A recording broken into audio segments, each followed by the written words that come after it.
भाई तो आज मैं एक और छोटी सी मूवी का रिव्यू करने जा रहा हूँ जिसका नाम है द लविंग विंसेंट, जो कि बस 1 घंटा 30 मिनट की मूवी है, जो कि 2017 में आई थी। और मैंने यकीन मानो मुझे इस मूवी के बारे में इस तरह पता चला।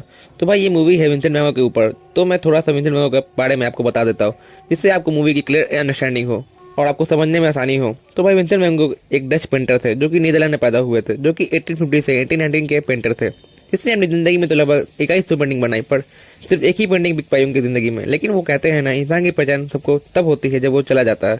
किस्मत का खेल देखो, ज़िंदगी में तो वो फेमस तो क्या, कुछ पैसे भी नहीं कमा पा रहे थे, पर मरने के बाद वो हिस्ट्री के सबसे फेमस पेंटर बन जाते हैं। आज उनकी पेंटिंग की कीमत करोड़ों में है। मुझे विंसेंट वैन गॉग की पेंटिंग 2023 में देखी थी, जब मैं एक anime the case study of Vanitas देख रहा था। उस एनीमे में जितने भी पास्ट के सीन दिखाए जाते हैं वो सब विंसेंट वैन गॉग की पेंटिंग से इंस्पायर होकर बनाए जाते हैं। मुझे पहली बार देख के तो बड़ा अजीब सा लगा, लेकिन एक बात मेरी ज़िंदगी में मेरी नज़र में रह गई, जो उस पेंटिंग के कलर्स जो कि बहुत बोल्ड यूज़ किया गया था। उनके पेंटिंग में येलो एंड ब्लू का कलर बहुत यूज़ किए गए थे, जो आपको मोहित कर लेते हैं। चलो अब आते हैं विंसेंट वैन गॉग की मूवी के स्टोरी के ऊपर। तो इस मूवी में विंसेंट वैन गॉग की डेथ स्टोरी के बारे में बताया जाता है कि उनकी मौत आखिर सुसाइड थी या उनकी किसी ने गोली मारकर हत्या कर दी थी।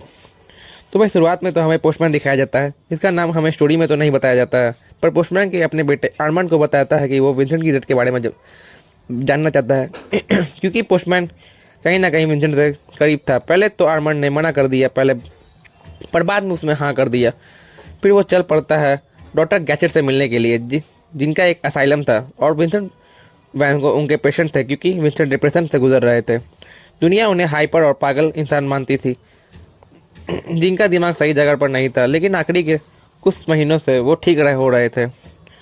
उन्हें असाइलम से भी छोड़ दिया गया था और एक होटल में रहने लगे थे। वो अरमान जब डॉक्टर गैजेट से मिलने गया था, डॉक्टर गैजेट किसी काम से कंट्री से बाहर गए हुए थे। तो अरमान उस होटल में रुकने का फैसला करता है जिसमें विंसेंट वैन गॉग की लास्ट 3 दिन गुजरे थे।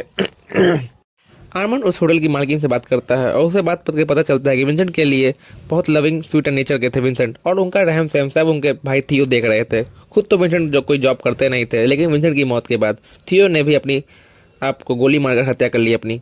आर्मन बहुत जगह ढूंढने के शायद उन्हें कुछ पता लग जाए। वो पुलिस मैन के पास भी गए, 2-3 जगह और गए, पर उसे कुछ पता नहीं चल पाया। वो बोट मैन के पास भी गया, जहाँ विंसेंट उनसे बोट रेड लेकर अपनी पेंटिंग किया करता था नदी के किनारे। आखिरी 3 दिन बाद आर्मन की मुलाकात डॉक्टर कैचर से होती है, जिसने बताया कि विंसेंट ने गोली अपने भाई थियो को बचाने के लिए मारी थी, क्योंकि थियो की वाइफ और बच्चे भी थे, और थियो अपना सब पैसा वैन गॉग के ऊपर इलाज में खर्च कर चुके थे। इस बात पर गैजेट की वैन गॉग से लड़ाई हो गई और विंसेंट ने अपने भाई को बचाने के लिए खुद की गोली मार के हत्या कर ली। लेकिन फिर पता नहीं क्यों ऐसा क्या हुआ कि जिसको बचाने के लिए वैन गॉग ने अपनी सुसाइड किया था, उसने भी अपनी गोली मार के हत्या कर ली।